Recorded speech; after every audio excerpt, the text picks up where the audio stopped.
No more weary, teary eyes, just sunny skies.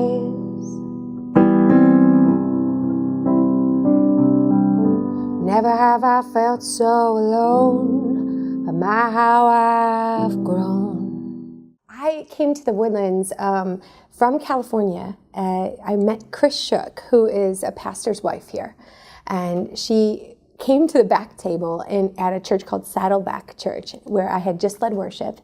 It was a big, massive church in California, and I was the guest artist, and she helped me like sell CDs and sell t-shirts, and I thought she was a volunteer at Saddleback Church. And then at the end of the day, we had just become good friends, and she asked, come visit my church. And at first I thought, oh boy, probably small church in Texas. I'm going to have to, explain to her that I need them to pay for a plane ticket. And, I got real nervous, and then I decided, this lady has done so much for me today. I'll pay for the plane ticket myself or whatever. So I decided to say yes. And I said, yeah, I'll come visit Woodlands Church. And then she's like, you might want to check it out online first.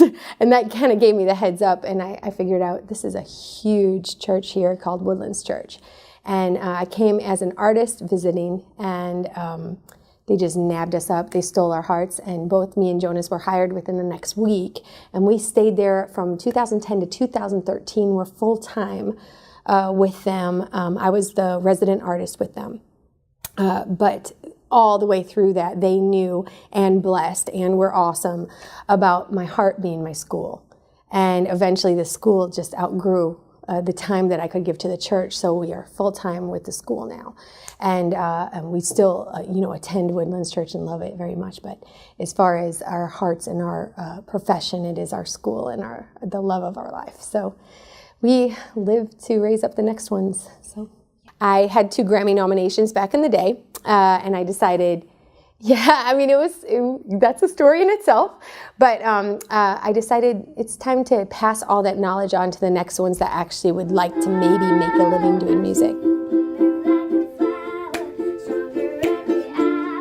And I think that's what sets our school apart from other schools, is places like Hootie's and places that, and the experience that I've had in my career as to what to do next. And that is gigging.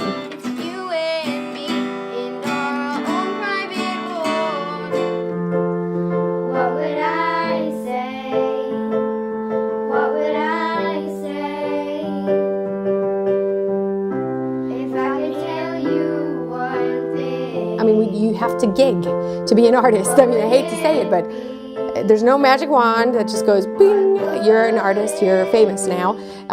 Basically, you have to work and you have to gig, and Hootie's is giving us that place to cut our artists' teeth and to get them used to gigging on a regular basis. My home church made me in Rockford, Illinois. I had never really held a tune before. I had never sang.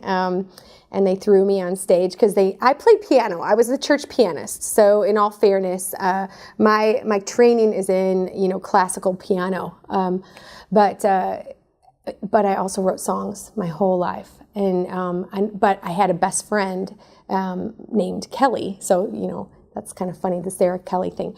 But Kelly would sing all of my songs at the local church, and eventually, she couldn't sing anymore or went off to college or whatever, and they shoved me in. They're like, you have to do it. We know you can sing. You must sing in your shower. So they made me sing and outroared a voice within 2 years. At first it was very timid, and then I had to find my voice. So I used to sing Disney princess songs in in the shower, and specifically Pocahontas. Okay, so how high does the sycamore grow?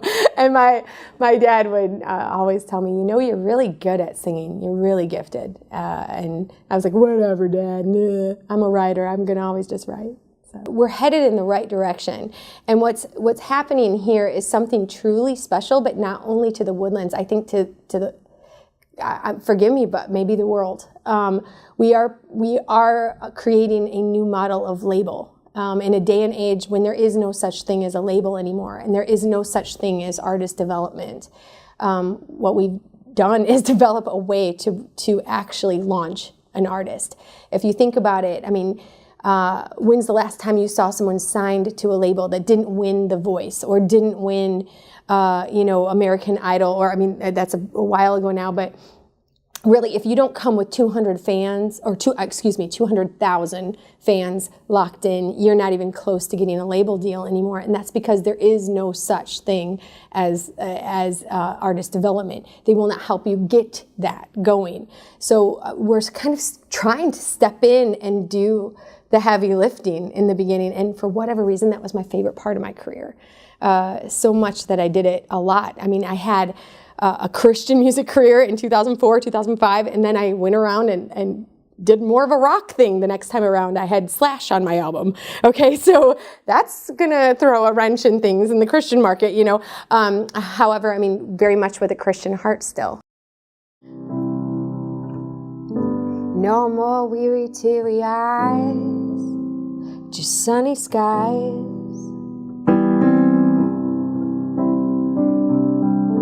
Never have I felt so alone. Am I how I've grown?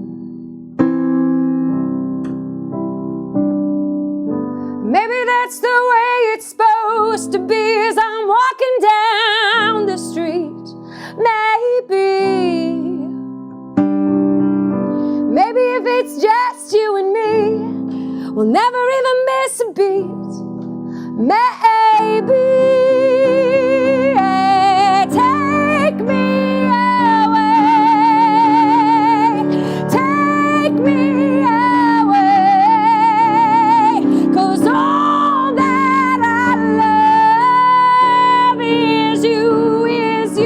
Is you.